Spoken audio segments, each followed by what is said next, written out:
Haraldsson, formaður landsmótsnefndar 27. landsmóts UMFÍ hér á Selfossi. Þú ferð yfir farinn veg, nú fer mótinu sannarlega ljúka. Ertu ánægður þegar uppi staðið? Ég mjög ánægður með mótshaldið. Þetta tókst allt eins og upp var sett. Það var eins og sagði mjög góður maður hérna út á Frjálsræktarvelli áðan. Allt sem að við skipulögðum og við réðum yfir, það tókst mjög vel. Það bar engan skugga á.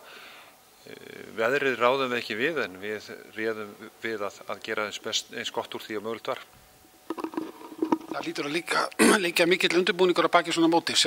Mikill fjöldi sjálfboðaliða hefur komið að þessu móti.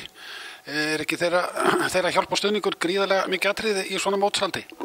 Svona mót verður aldrei framkvæmt án þess að sjálfboðaliðarnir komi til og leggja þar hönd á plóg.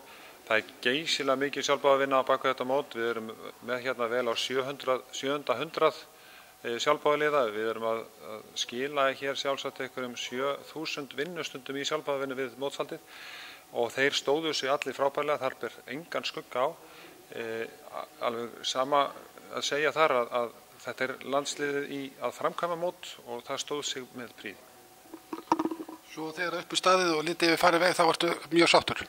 Ég mjög sáttur. Við framkvæmdum hérna mínu viti mjög glæsilegt mót. Við gerðum það með sóma. Það var ýmislegt sem við þurftum að bregðast við eins og veðrið og það gerðum við held ég mjög vel.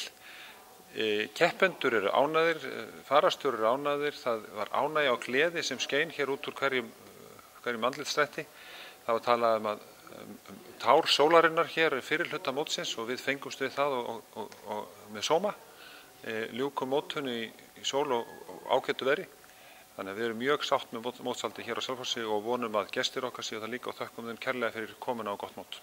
Þórir Haraldsson, þakka þér kærlega fyrir.